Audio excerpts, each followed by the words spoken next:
The first one, well, not the first one, but this happened in 1974.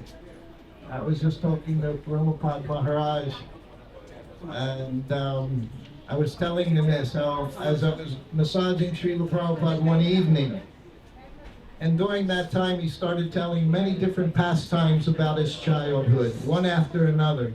Over a half an hour, Prabhupada wasn't just, he didn't tell stories, he lived stories as he told them. And if he was saying something his father said, he became his father. Something his mother said, he would speak like his mother. In this way, he would bring you into his, I want to call them dramas, he would bring you into these pastimes, and he would bring you right there. So this one particular pastime he began telling, it was an evening he had puffed rice for dinner that night, 9 o'clock at night, puffed rice and hot milk. And the reason he did it, he called me in, he said, tonight make puffed rice. He said, last night, this is 9 o'clock at night, after a full lunch at 1 in the afternoon. 9 o'clock at night, he had puris, sabji, potato, eggplant, and of course, always a sweet and hot milk. And he called me in, he said, make puff rice tonight. He said, last night, the puris and sabji, he said, it made me get up a little late. Little late means instead of midnight, 12:30 to begin his translation. But his first concern was always his service.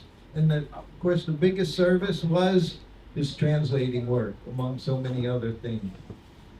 So as he's talking, he said, when I was young, he said, evening time, same thing. He asked for puris. And my mother said, it's too late for puris. I'll give you muri, puffed rice. Prabhupada from the beginning, he is very determined. He never accepted no, even as a child. So again, he said, I want puris. And his mother said, it's very late. I'll give you puffed rice. While he's saying all this, I'm massaging him and never stopped doing my service. I didn't just sit there. Everything connected to service. That was my understanding, my realization. If I'm doing my service, he's giving you so much mercy. So then for the third time, we all know 3. Huh? 3 is always the magic number. It never goes past 3. So again, he said, I want puris. And then he said, my father said, if he wants puris, give him puris. And then he said, perhaps my father knew. And that was the last thing he said. So we have to understand his father, and what Prabhupada was saying. Prabhupada was saying his father knew. Prabhupada was the person who was going to spread this Krishna consciousness all around the world. But he stopped short of saying those kind of words. Just perhaps my father knew. So then it's 1975. Prabhupada took a trip around the world in 2 months. Started in Mumbai, Juhu in January, and he ended up in Mayapur for Gaur Purnima festival. In between, he stopped in 15 temples in 2 months. Half of those temples, when he was on the Vyasasana, he went into ecstasy, which means he closed his eyes. And devotees would just sit there. You could hear a pin drop. Pin. Could hear a pin drop. No one would even breathe just looking at Srila Prabhupada. It happened in Caracas. It happened in Miami. It happened very much so in Atlanta. It happened in Bhaktivedanta Manor, all in this one trip as Prabhupada's traveling around the world. And he's seeing his mission has been fulfilled everywhere. North America, South America, Europe, England, they're chanting Hare Krishna. So then he gets to Mayapur. And of course he goes up to his quarters, which were not yet finished. And up in his room there, Prabhupada's room, anyone who has been in Mayapur, seen Prabhupada's sitting room and his bedroom. So this Lotus building, it was 90% finished. And Prabhupada's upstairs. And Bhavananda was there, Jayapataka Maharaj, Treya Rishi, myself. And Prabhupada, of course, Jayapataka Maharaj, he's offering obeisances, chanting many, many nice mantras and glorification of Srila Prabhupada. The first thing Prabhupada asked, so is everyone comfortable? Yes, Prabhupada, by your mercy. He said, not my mercy. He said, it's Krishna's mercy. He said, I had an idea. He said, but Krishna has fulfilled. The Lotus building, so beautiful building at that time. And then it went on, and Prabhupada said, it was the mercy, it was the desire, he said, Lord Chaitanya Mahaprabhu, Bhakti Vinod Thakur, my spiritual master. He said that people from all over the world, all different languages, they would come to Mayapur and chant Hare Krishna. And then he said, that person I may be. And then he looked at Jayapataka and he said, so you're planting bananas? So this is as far as Srila Prabhupada would ever go in describing what he did, who he was. A little hint. This was a big hint. He said, that person I may be. And then Jayapataka said, yes, we're planting these bananas. And he asked about a particular kind of banana that they grow there in Mayapur, which I, of course, forget the name of. And Jayapataka took it as, he said, well, they're not ripe now. He said, no, this banana. And then he asked about the cows. And he said, you should get Jersey cows. And you should mate them with the Sarabi cows. He said, because the Jersey cows, they give so much cream, and it's so rich. And the Sarabi cows can tolerate the heat. If you go at Mayapur, you'll see this mix is there, this Jersey Sarabi cow, which Prabhupada said. He never said anything about A2 milk, all these things that we hear. Just like us, we were not A2 bhaktas, we were the Malechits. This is everything Prabhupada nullified traveling around the world. This whole caste system, this whole idea, Brahmin by birth. Even the cows, Prabhupada was very happy. So we have a very big schedule. I'm already 2 minutes over, but we'll let you go for that. Again, it's not going to be easy, and I do this many times in Vrindavan twice a year. I have the same service I do, and many people become angry with me because they don't get a chance to speak. So please work within the timeline that's there, and have a wonderful day today. Srila Prabhupada's anniversary here at Boston Harbor. Thank you. Hare Krishna.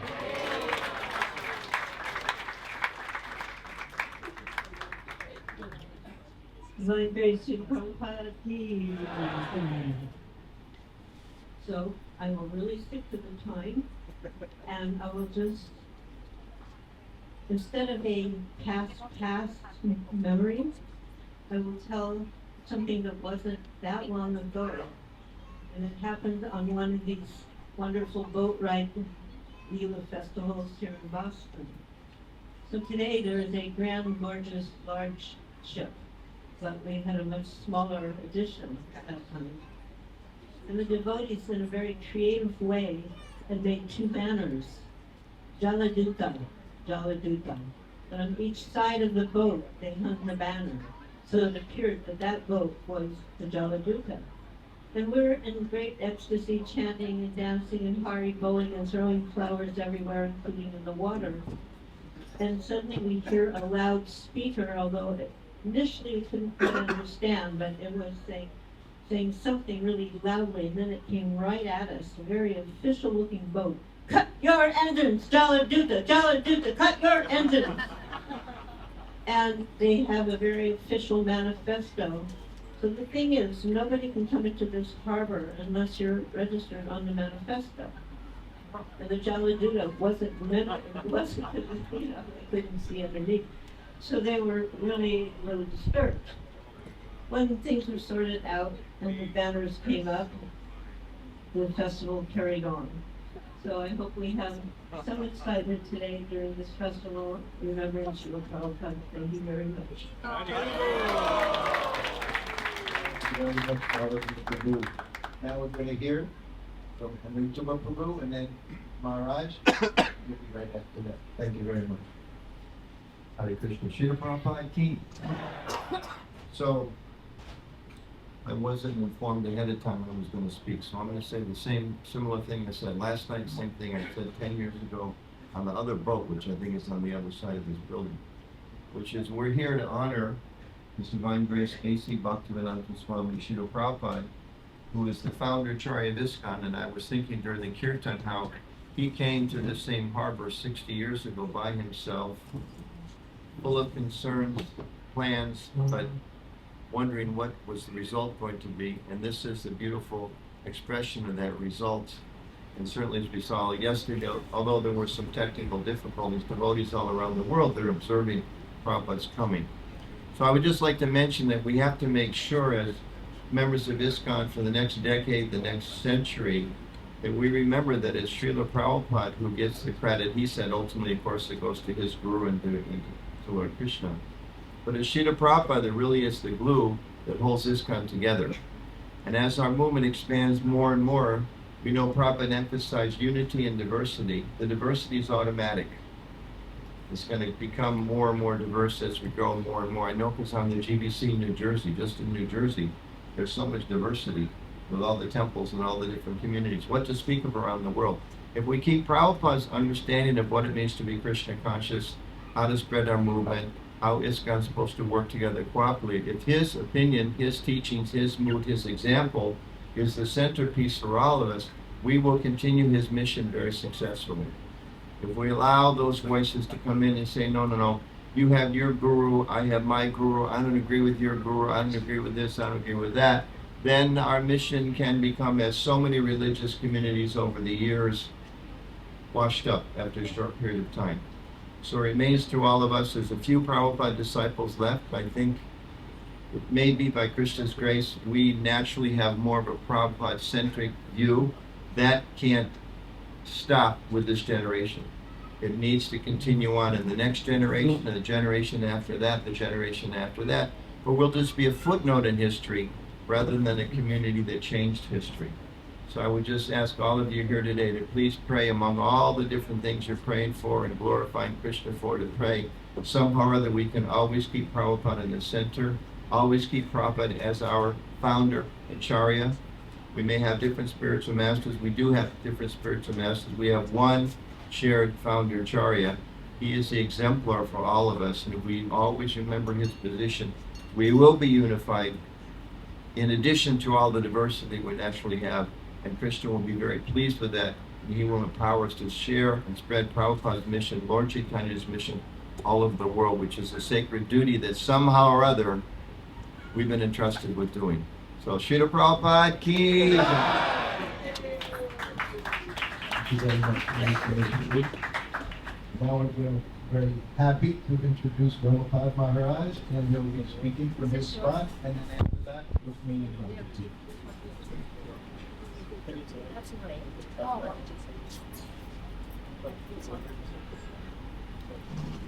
I got to hear this little story of maybe I was the one, or maybe I am the one, twice.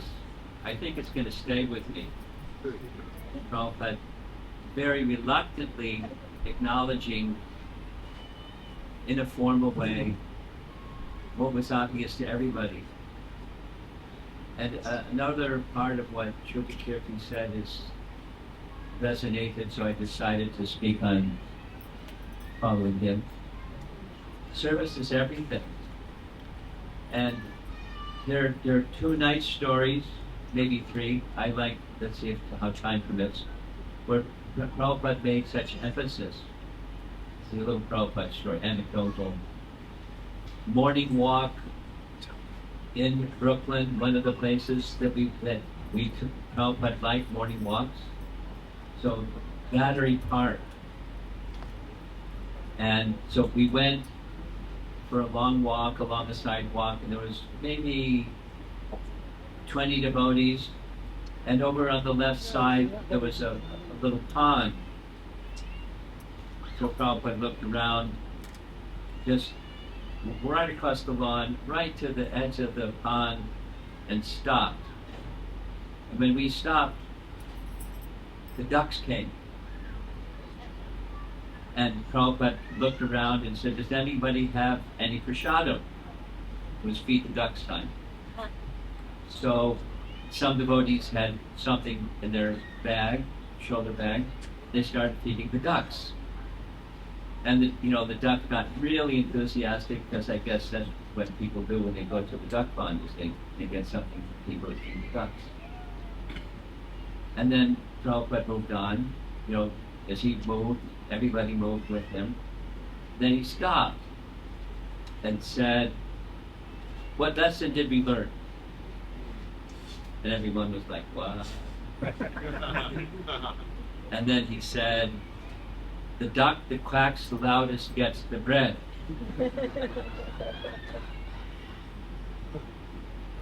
That was one story. So if you're enthusiastic for service, be true to Kirti. He'll give you 10 times the amount of service, because he'll just turn to his boss and he'll give you more service and more service. So there's always more and more service, and the mood of that service is the most important. And just to echo what Nutama said, whoever, it all goes to our founder Acharya in future generations, and there's a risk as time passes that gets lost.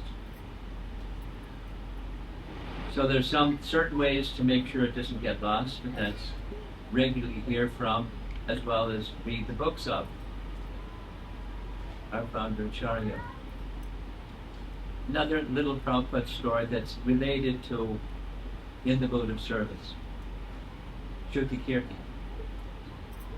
This is for you. Well, it's everybody, but I'm following behind you. Vrindavan. Many of you have been to Vrindavan, and when you go to Vrindavan, ask him how many people in Vrindavan they serve prasadam to every day. 30,000 people. 30,000 people every day. So once upon a time, it wasn't like that. It was very quiet. And the system was Prabhupada's quarters, as you know, the configuration there is over on one side, and he would come out of his quarters, and then some devotees would join him, and then you go to the front gate, make a right-hand turn, and across from the front gate was just agricultural fields. And then he took a right-hand turn and went down, and agricultural fields in both directions. So one morning, we were walking, and he turned around. There's different places he would turn around. We're coming back, and off at a distance, as we're approaching the temple, we could hear the kirtan. The devotees knew it was time for Prabhupada to return. So Prabhupada said, "Where are all the devotees?" And someone said, "They're at the gate, Prabhupada, having kirtan, waiting for you to return." And then Prabhupada said again, "Where are all the devotees?" And then he stopped and put his cane down, which was like, listen up, kind of gesture. And he said, "When there's opportunity to have the physical association of the spiritual master, one should take it." Vapu and Vani, he described the two terms. Vani, opportunity, should be taken. No, not everyone could go on the morning walk because it wasn't realistic or possible, but he was just making a point. And then he moved on, then stopped again and said, "And when there is Vapu, there will also be Vani.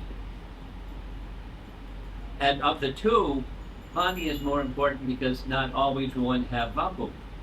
So Vani is most important." And then he said it again. When there's opportunity for physical association, one should seek that opportunity.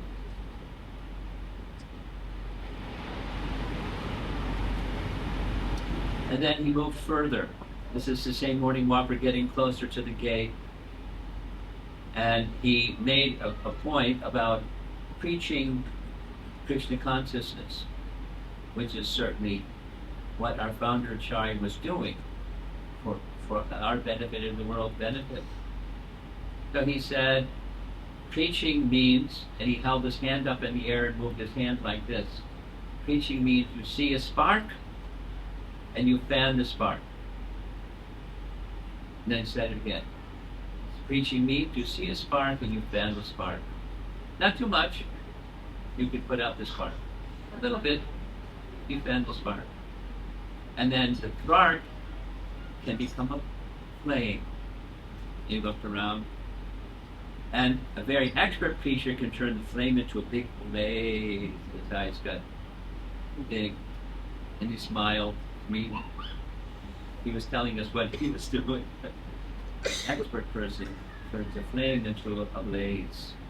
And all of that is circling back to what Anutta had to say. And this is a service. We're instruments of. We're not doing nothing more than being instruments of.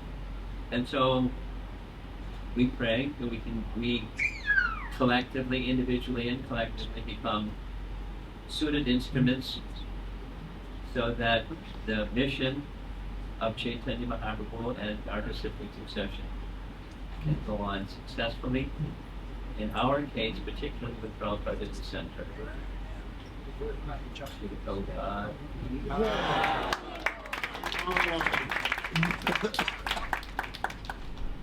We're asking all the speakers, you can please sit in this chair here so that everyone can see all the people sitting upstairs.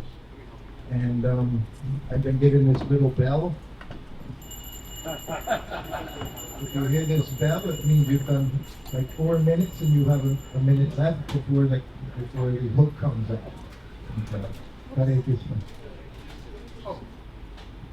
Hare Krishna, all glories to Srila Prabhupada. Thank you all for being here. I think this boat is a little more fancy than the Jaladita. What do you think? Yeah, so when I think of Srila Prabhupada's mission, I believe that he wanted to create millions of saintly, pure-hearted devotees of Krishna to bless the world. And I wanted to just share a little story that I think, as Malati shared a story that's more recent, I think this is an important story also. It's a Boston story. And once we were on Harinam Sankirtan here in Boston, I think it was on Boylston Street, and this very gentle devotee was leading the kirtan, and a man came up, maybe he was drunk, but this man came up and just really punched him in the stomach. And this devotee kind of fell over, and then, kind of long story short, what happened was, this man was arrested, it went to court, and the man claimed that the devotee had punched him, and he was the victim. And the judge, this is the point of the story, the judge looked at this saintly devotee who was so gentle. The judge looked at this gentle devotee and he said, "But how is it possible of this man?" And so he just threw out the case, just by the saintly demeanor of this devotee. So I think this is important to understand Prabhupada's mission. This is what he asked of us, to become saintly representatives of Krishna consciousness all over the world. And I wanted to share something also. In the Prabhupada Lilamrita, the second volume, Planting the Seed, I think this story is significant just because of the fact that Satsvarupa Maharaj put this story in the book. So one of the early devotees there at 2nd Avenue had a dream of Prabhupada. And in this dream, Srila Prabhupada was dancing and beautiful and young, looking maybe like Lord Nityananda, maybe like Ninaketan Ramdas, who's described in the Chaitanya Charitamrita, but he was young and beautiful and vibrant. And the devotee asked him, "But Prabhupada, why don't we see you like this?" And Prabhupada said, "Because then you would only follow me for my beauty." So I think it's so interesting that Prabhupada came on this boat in a very unassuming way. He came across the seven seas. He came on the Jaladuta in a nondescript little freighter ship, and he slipped into the U.S., slipped into New York as just a little old man, as Mukunda Maharaj says in his interview in Yadavar Prabhu's wonderful movie. He says, he looked like I should help him. He looked like he needed help.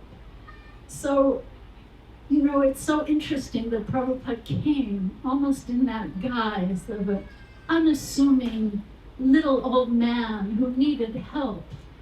And to me, I reflect back on a verse in the Srimad Bhagavatam 7th canto, where the materialistic demoniac teachers of Prahlad Maharaj were complaining about Prahlad Maharaj. And they said that Vishnu is like an axe who's come to cut down our great tree of our great family.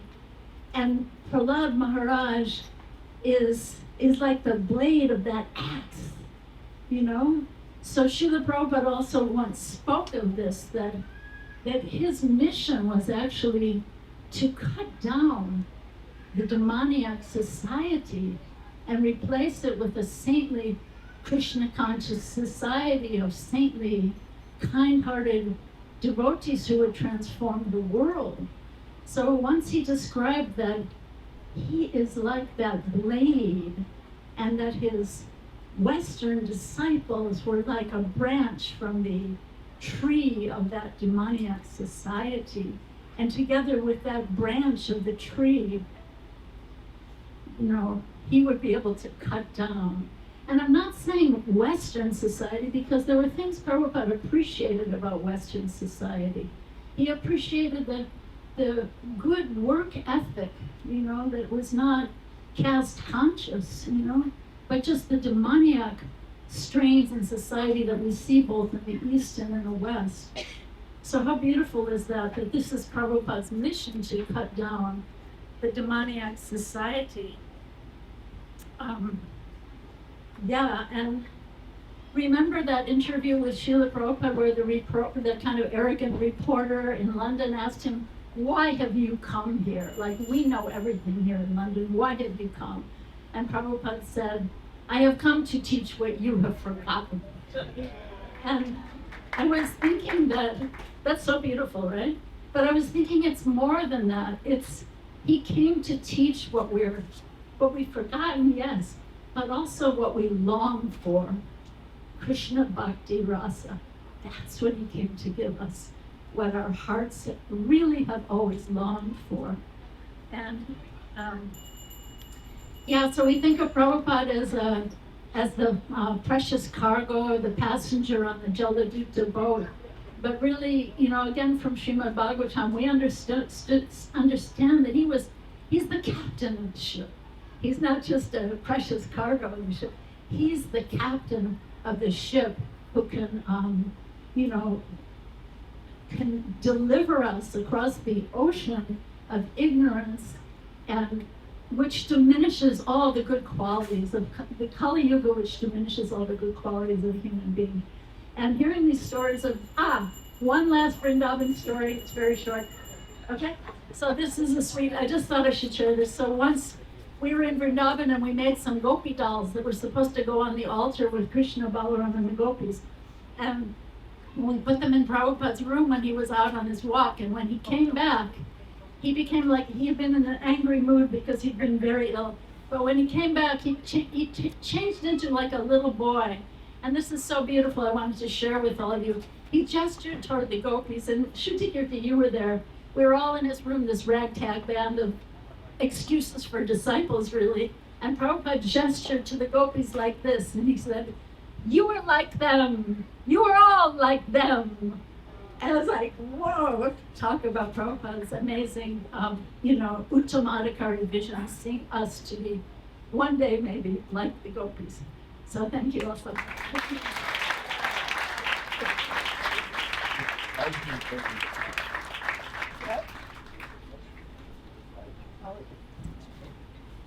Yes, her husband told me to ring the bell on his phone. Thank you very much. Next, we're going to hear from Srila Prabhu for a few minutes, and after that, Bali Mridam Prabhu, you're next if you're among us. And as I...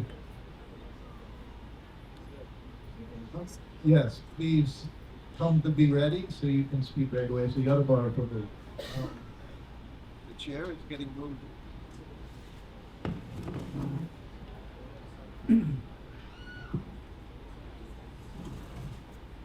Srila Prabhupada King. Thank you all for being here. Such a wonderful group of devotees and such a wonderful festival. I spoke last night, and I'd like to read something very quickly.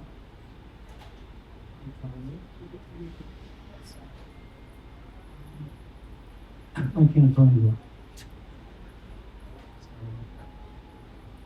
it. I just wanted to emphasize repeat the importance of Nitya Prabhu's message about Prabhupada being a founder acharya. But I'd like to also add, and I'm sure many of us understand this, that he is our Shiksha Guru. We can have many Shiksha Gurus, but actually Srila Prabhupada in the society should be our prominent Shiksha Guru. What do you think?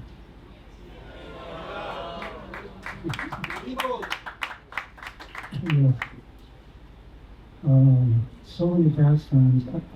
I recall in Bombay, I was in Srila Prabhupada's room when this gentleman entered, and he sat down, and he was the one that offered Srila Prabhupada the room, the property in Juhu.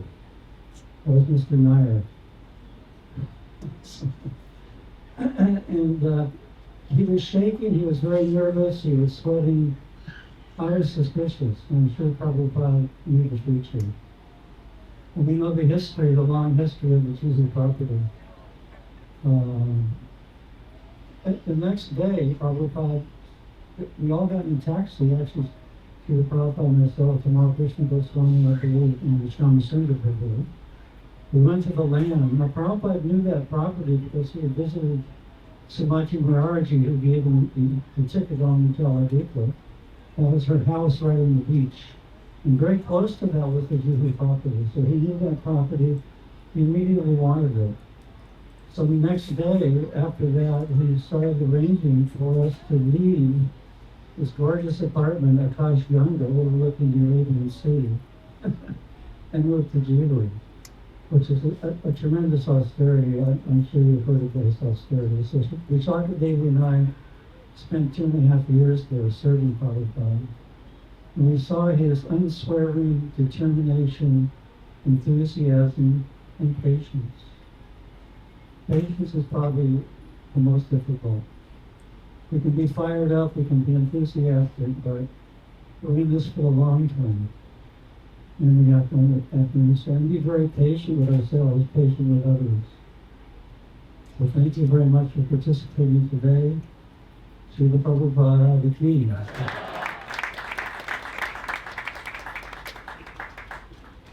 Thank you very much, Srila Prabhu.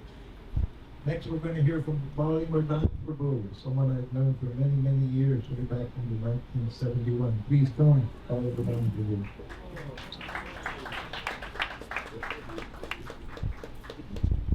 All glories to Srila Prabhupada. Well, getting a second chance, there was a couple of things I forgot to include in my previous talk. One of them was that Prabhupada taught us so many things, but one thing that, we have such awe and veneration for him, sometimes we don't realize some of the things he's teaching us are how to love. Indradumna Maharaj had quoted a letter that Prabhupada wrote in September of 1966 regarding his relationship with his guru. And I found it very eye-opening, in a sense. And this is the letter, September 28th, 1966. Srila Prabhupada wrote, "At his first sight of me, my spiritual master also saw me with such love. It was my very first darshan of him that I learned how to love. It is his boundless mercy that he has engaged an unworthy person like me in fulfilling some of his desires. It is his causeless mercy to engage me in preaching the message of Sri Rupa and Sri Raghunath. So I think all of Srila Prabhupada's disciples can take some information from that to understand that the love between the disciple and the spiritual master, which was so evident. I mean, myself, I committed so many stupid things, and Srila Prabhupada never chastised me. He was always so loving. So his causeless mercy was so great. I look at it that he didn't introduce everything to us right away. He gradually gave us the tools to become Krishna conscious. I remember when he introduced the Gaur Arti, and he's opening a portal into the spiritual world. When we have Gaur Arti, Lord Chaitanya and Nityananda and all his confidence are all present. We may not realize it, but he's actually giving us an entry into the spiritual world by bringing it within our purview. And it's up to us whether we want to enter that world. He's opening the door and saying, follow me. But we have to choose. It's like the third generation devotees who are being born in these families. They may have great karma, but the karma is not getting them into the spiritual world. They have to choose to utilize that opportunity. And in a letter Prabhupada handwrote when he was having meetings at 72nd Street in New York City, I think it was the place of Dr. Misra. Someone can correct me if I'm not correct about that. But on West 72nd Street, and he wrote, take advantage of this great opportunity. So we have to choose. He's opening the door, but nothing is automatic in Krishna consciousness. Free will is always there. By our free will, we left the spiritual world. And by our free will, we can go back due to the causeless mercy of Srila Prabhupada and his compassion for human condition. Prabhu.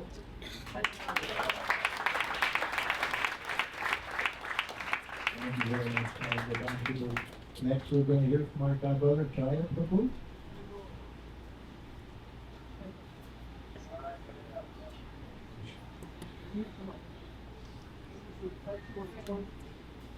Again, Vinanda Sarvana Janasarapaya Chakshurmalikamrina Tasmai Shri Guru. So this is a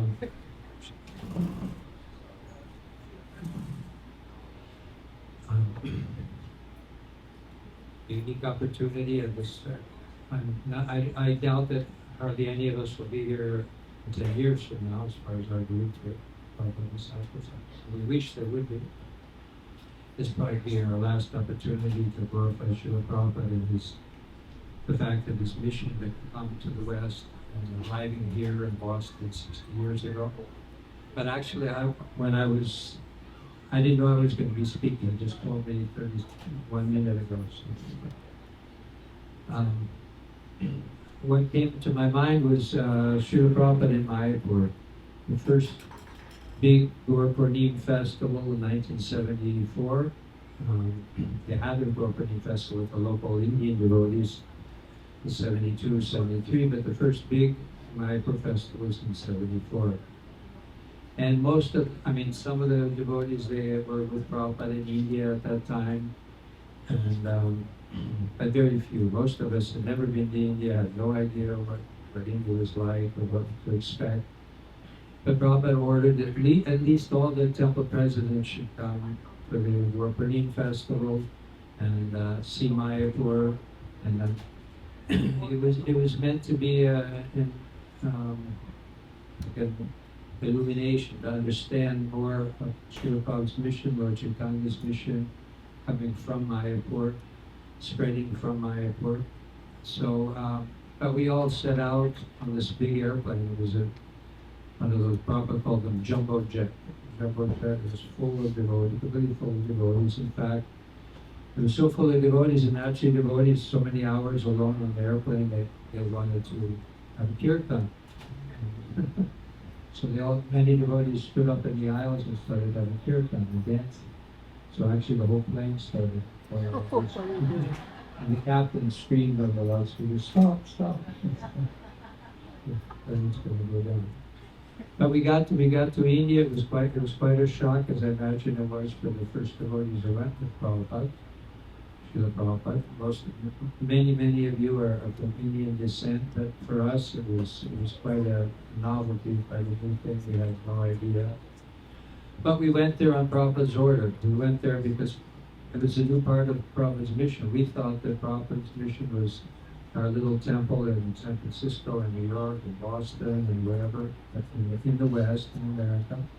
And that was it. We thought that was, we had no idea of the scope and the magnitude of the Prabhupada's mission. So it was quite an adventure, because we got out, we went to Delhi, and then we went on to Calcutta, and then we got on buses from Calcutta. But like I said, the only motivation, only desire, reason to go there was because Prabhupada asked it, and we went to see Srila Prabhupada.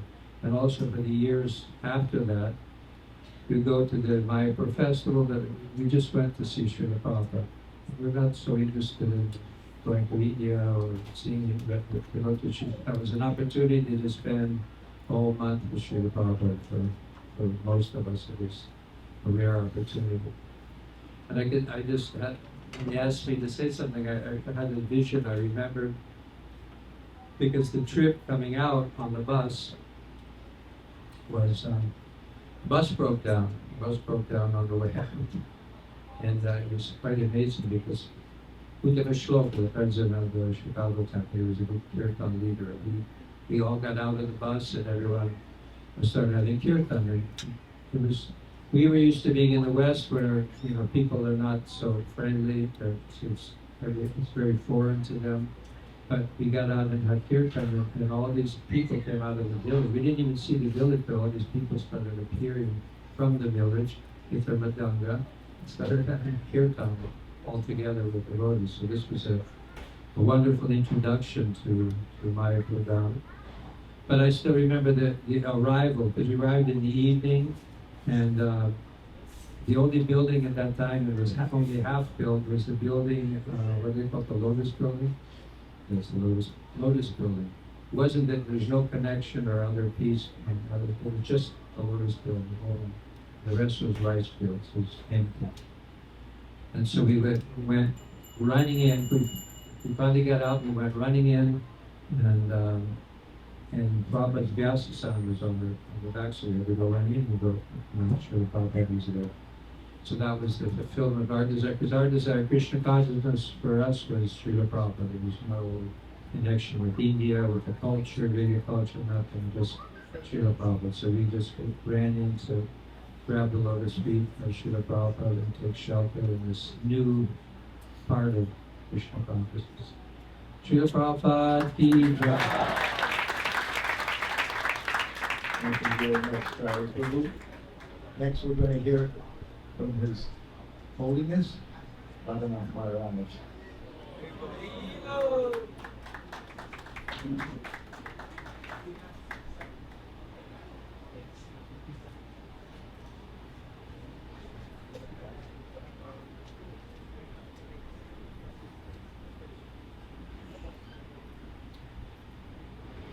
About 10 minutes.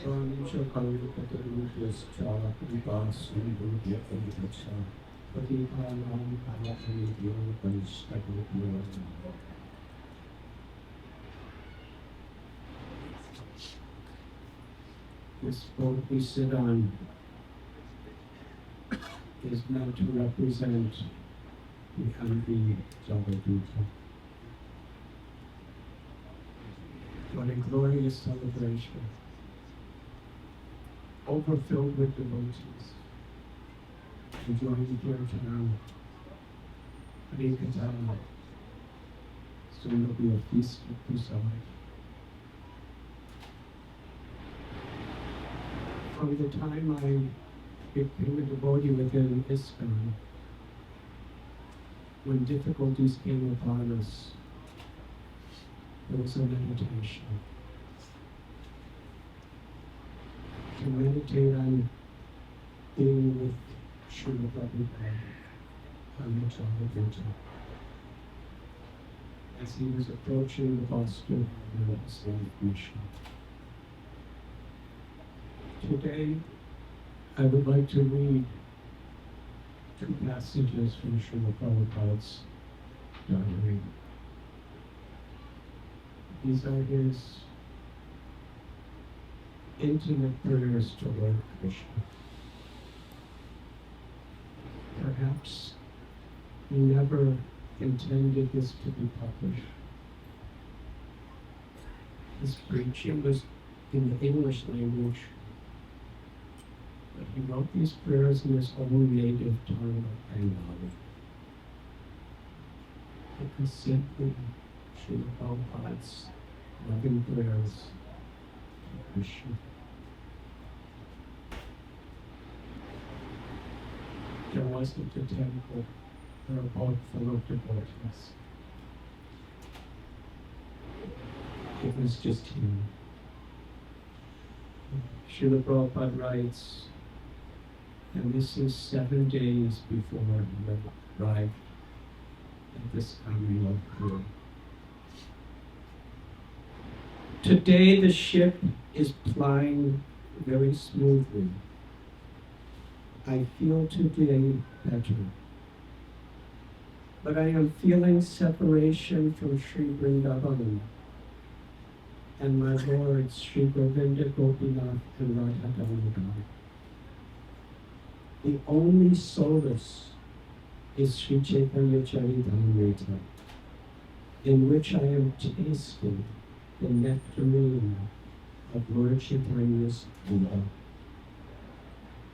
I have left Bharat Bhumi just to execute the order of Sri Bhakti Siddhanta Saraswati in pursuance of Lord Chaitanya's order. I have no qualification, but I have taken up the risk just to carry out the order of His divine grace. I depend fully on their mercy. I depend fully on their mercy, so far away from Vrindavan. The next passage he wrote 7 months later in New York City. According to Mayapur Panchaka, today is Adivas Day of Gaur Purnima. Devotees at Vrindavan and Navadvip are enjoying the celebration. I am here alone, without any devotee companion. But I have come here to serve the Lord and not for personal happiness.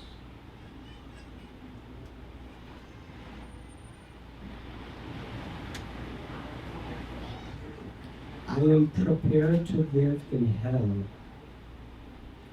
I am prepared to live in hell even if I am able to serve the Lord.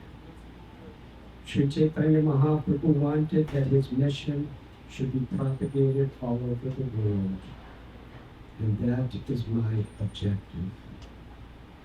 I do not mind the inconvenience person felt. Srila Prabhupada ki jai.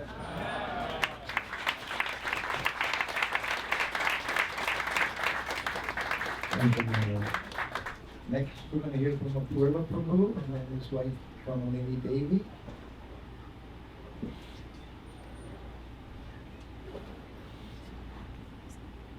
On this most auspicious day and occasion, I am remembering seeing Srila Prabhupada when he first came off the plane in 1971. We greeted Srila Prabhupada at the airport And immediately when I saw Prabhupada, tears flowed from my eyes, and I really experienced that here is my real father, my real spiritual master. When I think also of Prabhupada's contribution, I see it as a mission of bringing forth prasadam distribution, because this is somehow the service that I was given. Today in America, we're seeing that over 80% of the population, their main food is beef, and how the cows are being so mercilessly killed. Srila Prabhupada created this ISKCON based also on Hare Krishna restaurants. That was his vision, that in every major city there should be a Hare Krishna restaurant. He sent a letter out to all the GBC written by Jayatirtha explaining exactly how it would be done. Because this was also a pastime where I had the opportunity to be at a darshan with Srila Prabhupada with some of the BTG distributors on Long Island. And I asked Prabhupada a question. Many times they will not take the books. So what should we do? We'll not take the BTGs. And he said, give them prasadam.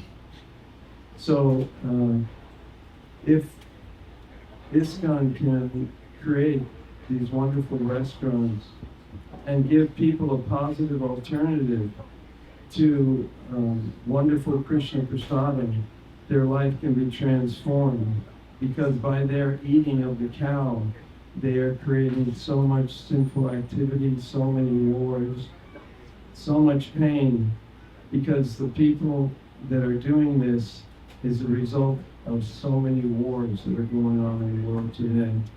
So I thank Srila Prabhupada on this special day for giving me the opportunity to do what I love to do, giving me the life I love and living it powerfully in the association and Sangha of so many wonderful Vaishnavas who are dedicated to Srila Prabhupada's mission and are committed to give their lives in that capacity. Hare Krishna, all glory to Srila Prabhupada.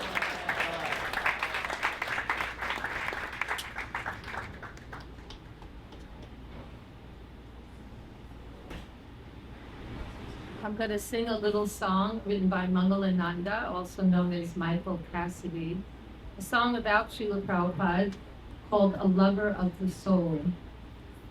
He's a kind and gentle soul, his heart is never cold, so peaceful and poetic, with a message to unfold. He's never seeking praise, so silent and so grave. And his transcendental love is the magic in his ways. And when I see his love, I know I've got a long, long way to go. When will I taste the love that he is feeling inside? He's always meek and mild, with a warm and friendly smile, so simple in his living, singing all the while. He sings out Krishna's name, his glory and his fame, to serve his Lord and Master, in pleasure or in pain. And when I see his love, I know I've got a long, long way to go. And will I taste the love that he is feeling inside? You'll find no lust and greed in a heart that's pure and free. He's a lover of the Lord, and his life is ecstasy. He only dies to live, and living tries to give the happiness that's found in the sound of Krishna's name. And when I see his love, I know I've got a long, long way to go. When will I taste the love that he is feeling inside? So Srila Prabhupada, he wanted everybody to experience this love for Krishna, and he gave us a whole lifestyle to experience it, a lifestyle by which we can access that love. So in the 25th chapter of the third canto of Srimad Bhagavatam, the glories of devotional service, in the purport to the very first verse, Srila Prabhupada says, material necessities are quite sufficiently provided for in the Vedic knowledge, which offers a program for good living conditions and gradual elevation to the platform of goodness. In the mode of goodness, one's knowledge expands. On the platform of passion, there is no knowledge, for passion is simply an impetus to enjoy material benefits. On the platform of ignorance, there is no knowledge and no enjoyment, but simply life, almost like that of animals. And so amazingly, Srila Prabhupada's, it sounds like, wow, how can that be? Material necessities are quite sufficiently provided for by this transcendental knowledge. So that is the access. And then he also writes that human beings are meant for regulated life.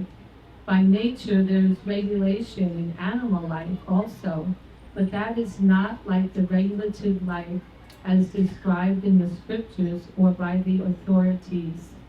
Human life is regulated life, not animal life. In regulated life only, one can understand transcendental knowledge.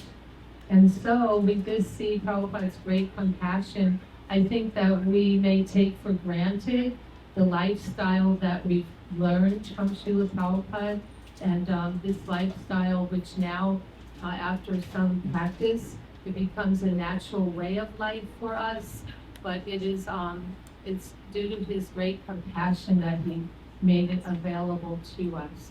So all glories to Srila Prabhupada.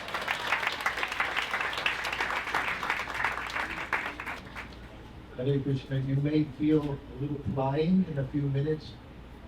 It's actually going to start moving. And we're going to hear again from your Lohan. Hare Krishna, glories to Srila Prabhupada. I'm just going to speak a little. I was speaking about this earlier when we were at the church, but most of you were probably not there, but I'm going to continue from where I left off. Srila Prabhupada driving in a car. This is in Brooklyn. We're driving to Kennedy Airport.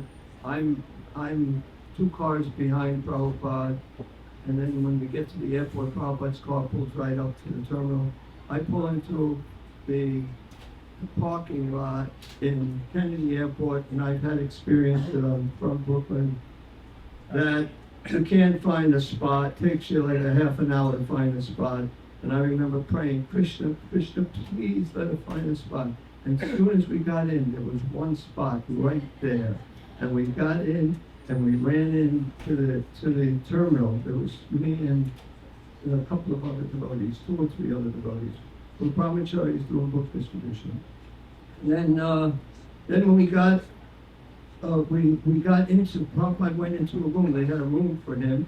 We got into the room, and in the room, there was about maybe 20 people in the room, and there was like, 100 or so outside the room.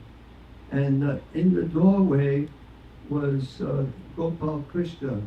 He wasn't a Maharaj at the time. He was a householder.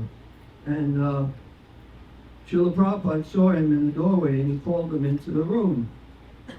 And Gopal Krishna went like this because he had his army clothes on because he came straight from work. And Srila Prabhupada said, no, you are the real sannyasi, not he who lights no fire and performs no work.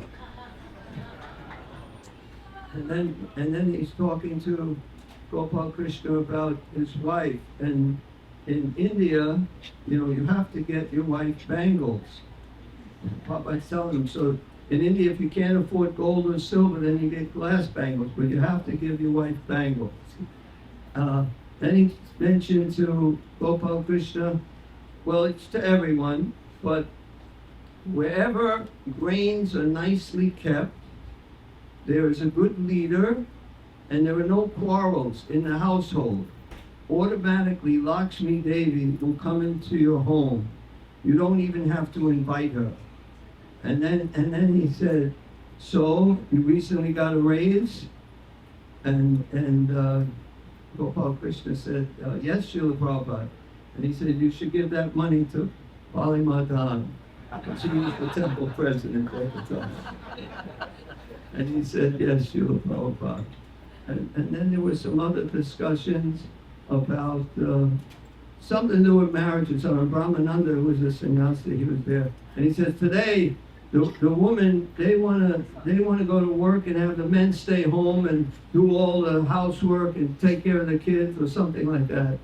And Brahmananda was saying that to Srila Prabhupada. And Srila Prabhupada said, yes, that is why you took sannyas. And then I think Brahmananda may have felt a little bad about that, so Prabhupada said, no, that's okay. Like, that's a good reason to take sannyas. When we drove out, I mentioned this in the previous class, when we first left the airport, they gave Prabhupada a picture of Radha Govinda because he said the deities looked beautiful that day, that morning. And they, of course, you can't just print pictures, but they had a press and they had a photo place and they had a dark room, so they printed a picture like 8.5 by 11, framed it, gave it to Prabhupada when he left. So he put the picture on the end table. Then they brought in watermelon, sliced, little cubes. They cut out all the seeds. There were, watermelon in those days had seeds. So they had to cut out all the seeds. And he took the plate, Prabhupada, they gave it to him, he put it down by the deities. And he said, wherever we go, we can have a temple, we can worship Krishna. You know, and then someone's offering Prabhupada incense. And after she didn't know what to do with the incense, and Bali Madan took the incense, and he didn't know what to do with the incense, and Prabhupada motioned to give him the incense. And when they gave Prabhupada the incense, he took a chunk of watermelon off the plate and stuck the incense in the water.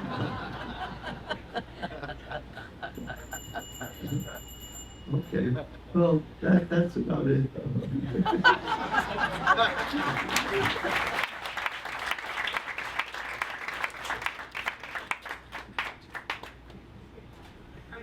we're going to be here Grace Jiva Devi and then Soma Prabhu.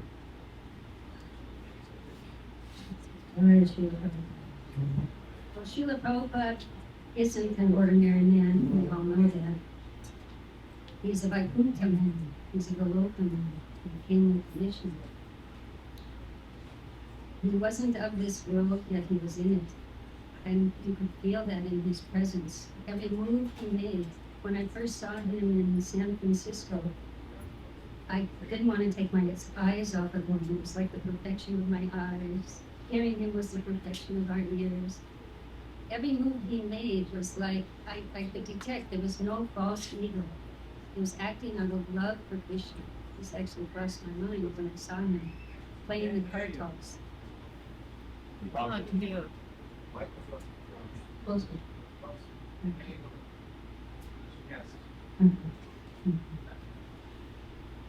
And when I saw him coming back from a morning walk, I was very much awestruck or dumbfounded, or one of those descriptions that gives you in the scripture that was very much in awe. I couldn't believe that I was in the same proximity with Prabhupada. And I saw him coming back from the walk, and it was like everything faded away. I just saw him. It was like I couldn't see anything else. It was just Prabhupada coming. And in that moment, something in my heart, I became overwhelmed with the urge just to serve him. All I wanted to do was to serve this person. And I mean, it's dormant in everyone's heart. Nitya Siddha Krishna Prema. Everyone has this Bhakti Lata Bij in their heart. But something about the pure devotee being in his presence, he has an awakening potency that just, you become like one with that urge, you know. It's like all you can think about is serving this person. I was living in the temple and we were serving, but something about being in his presence. is so potent. I mean, I feel I did meet him first in his divine Bhaktivedanta purports. I was reading Srimad Bhagavatam before going to school, and especially one time, it hit me. I was reading the first canto, that everything he says is exactly the way it is. He speaks the absolute truth, and this person is trustworthy. You know, everything he says is the way it is. I might not understand it, but I knew it was the truth. And he lives forever in his books. And he said that himself. When we read his purports, it's his personal ecstasies. And he lives forever by his divine instructions, and the follower lives with him. And I also felt that nothing in this world was good enough for him. I saw him in the airport sitting in the regular seat, just the airport seat that everybody sits in.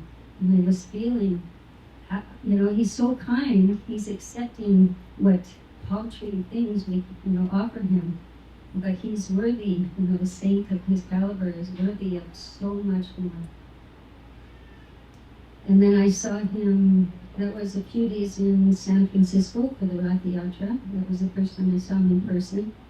The year before that, my parents wouldn't let me go. I was living at home, I was in high school.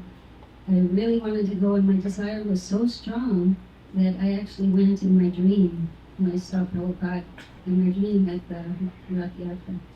And it showed me that everything is based on desire. If we really want Krishna, he won't keep himself from us.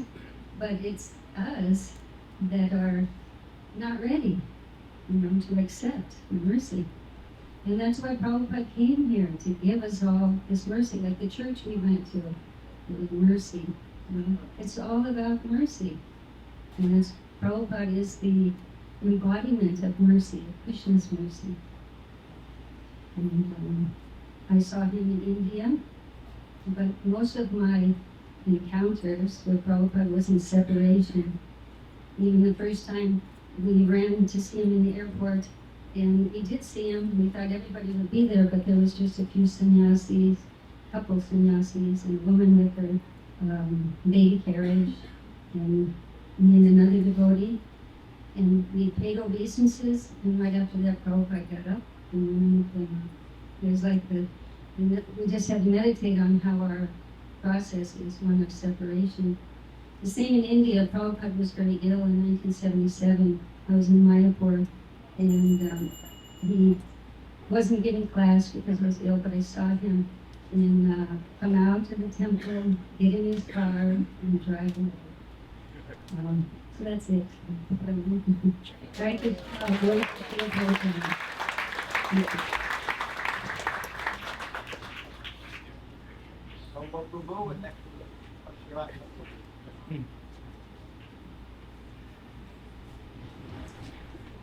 Hare Krishna. Glories to Srila Prabhupada. It's such an honor to be here.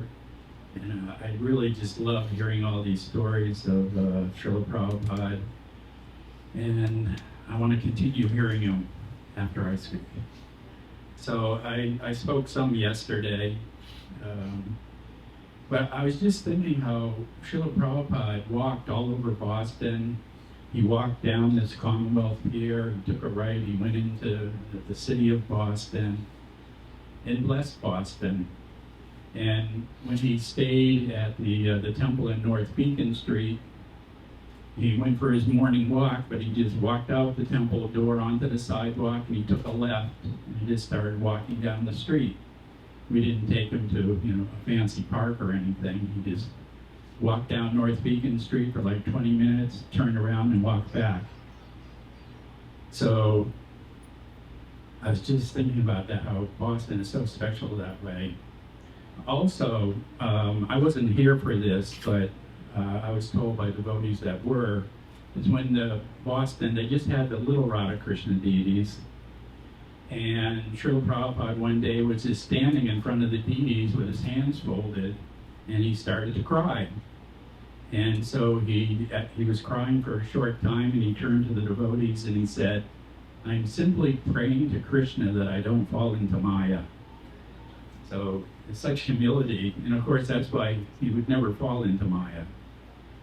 And I believe those deities are still on the altar here, the little Radha Krishna deities.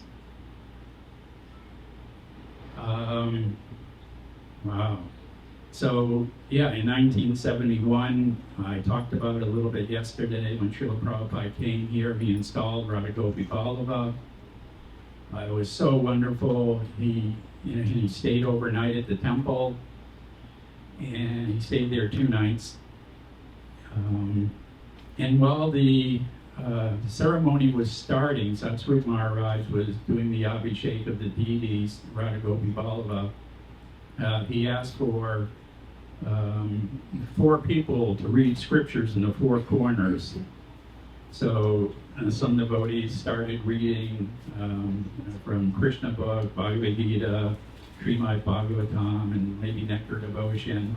And then Srila Prabhupada, his servant was Aravinda. He said, Aravinda, give me the Brahma Samhita. So Aravinda went and got him the Brahma Samhita book.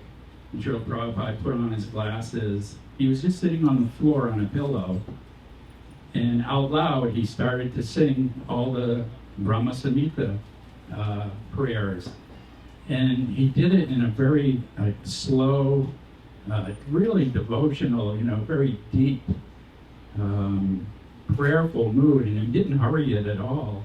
And he went through and he sang all the verses in a very loving way. It was amazing to sit in front of him like that. And I'm just thinking of this one, that was during the initiation, and it was actually initiation and installation of Radha Gopi Vallabha. It was all the same ceremony. And there's one thing that I remember is after, we had gotten our names, and I don't remember exactly where in the ceremony, but Srila Prabhupada said, so now you've gotten initiated into the Hare Krishna Maha Mantra. Who knows what the 10 offenses are for chanting the holy name? And, we were kind of quiet, but Jadharani was there. So Jadharani said, Srila Prabhupada, the first offense is to blaspheme the pure devotees who have dedicated their lives for propagating the holy name of the Lord. And Prabhupada said, no. And we were like, shocked. And he said, not pure devotee, any devotee that has dedicated his life. So that was always a, wonderful reminder. Be careful judging devotees, you shouldn't do it. And I remember I had just, in the morning, received initiation. Srila Prabhupada had given my name, accepted all my karma. And I was standing in the hallway in front of his room with me and Petita Durant, another devotee who was there at the time. And because Prabhupada was staying at the temple, we had to share the women's bathroom. The men and the women were sharing the bathroom because Prabhupada was just using the other bathroom. We had it reserved for him. So I was just standing there with Petit, and all of a sudden, Srila Prabhupada comes out of the door. Thank you. And Petit just said, oh, glories to Srila Prabhupada. He threw his hands up in the air, and we both paid our obeisances. And then we got up and we thought, oh, wow, Prabhupada, just right there. Prabhupada walked in the bathroom, he came back out, and Petit again yelled really loud, oh, glories to Srila Prabhupada. And he paid his obeisances, so I paid my obeisances too. And this time when we stood up, Prabhupada was just standing there right in front of us. And he had this wonderful smile. I'll never forget it. It was so childish-like, and he felt like he was almost a little embarrassed that, Petit had yelled so loud, but he was also so full of compassion and so loving. And he just looked at us. He didn't say anything. And then he walked into his room. But I'll always remember that thing. So thank you very much. Hare Krishna.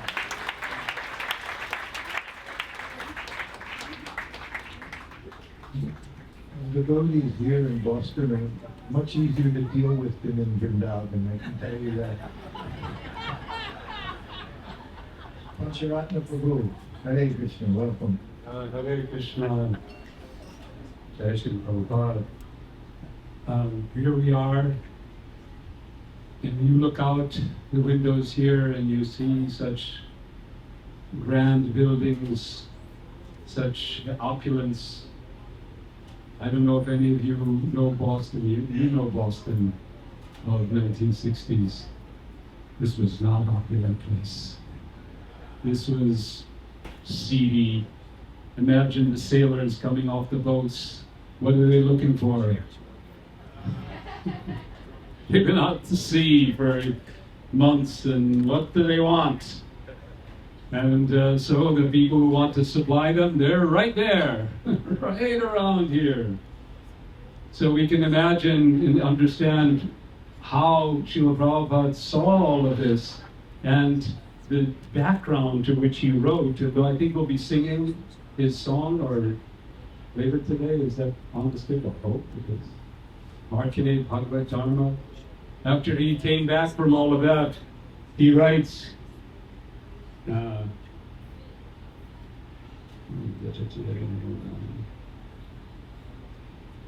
says, I don't know.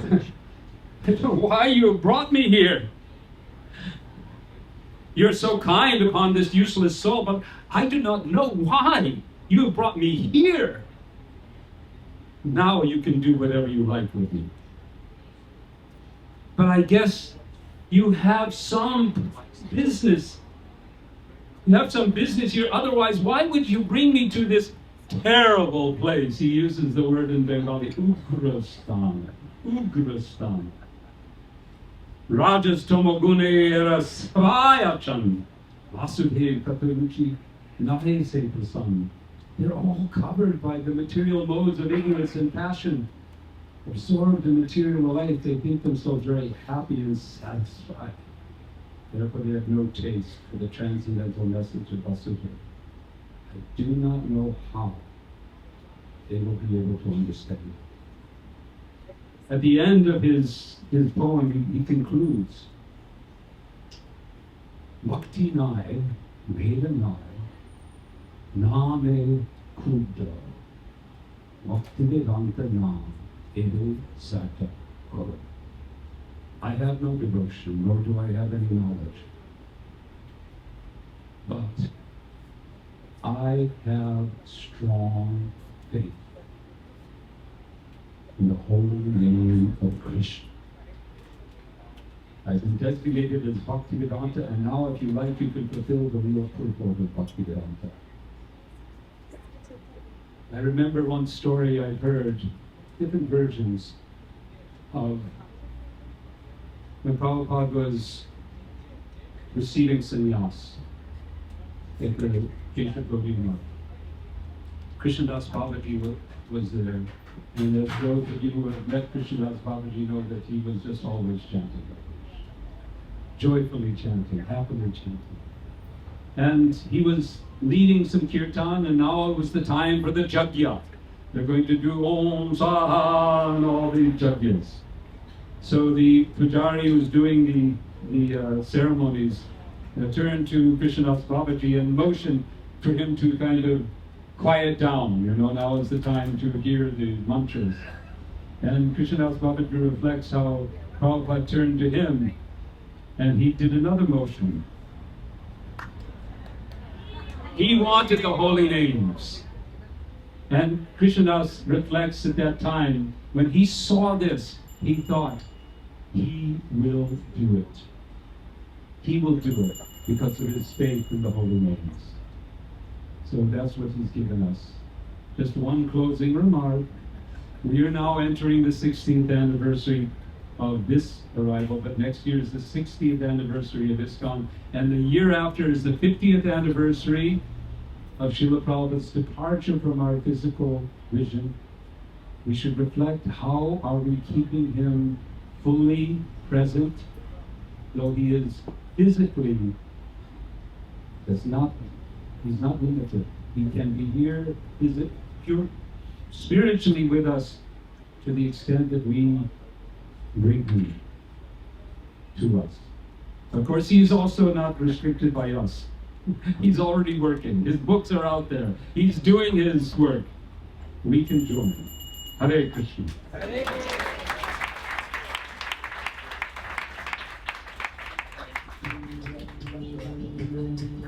Welcome aboard the Spirit of Boston.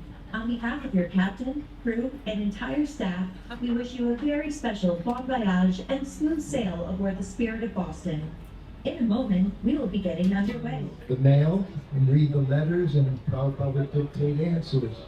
And the Sanskrit editor would come in and look for transliteration, a translation of the Sanskrit words like that. So the Sanskrit editor came in one time. He offered obeisances. As soon as we went into Prabhupada's room, you offered obeisances. If you were there for more than 20 seconds, you offered obeisances before you left. So he came in, he offered obeisances, and he asked Prabhupada a question.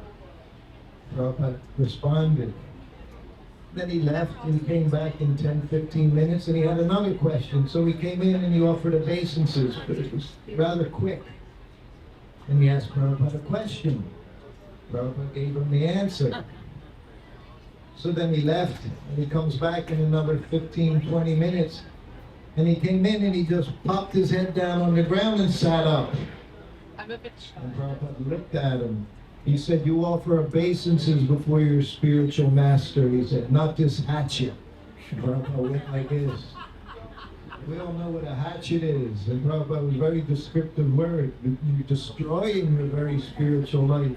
Simple thing, offering your obeisances. 4. In Vrindavan. Prabhupada, some of you may know Prabhupada was very sick. Over a month he didn't eat. And just like now you'll see the bed in the sitting room. At that time, Prabhupada's bed was in the sitting room. But he wasn't eating. And it was at that time, the first time, 24-hour kirtan began in all the temples praying for Srila Prabhupada to please stay with us. So after some weeks, it was evening time, and Prabhupada rang the bell. He was lying in bed, so I came in, offered obeisances. He said, I want you to make me upma. I said, yes, Prabhupada. I said, well, Jamuna's here. Jamuna, we all know Jamuna. She was first class, the best cook in all of ISKCON. I said, Jamuna's here, Prabhupada, I'll tell her right away. He said, no. He said, I want you to make it. He said, you make first class upma. So I said, yes, Prabhupada. I offered obeisances. I went just into the next room, which was the kitchen at that time. Jamuna's right there.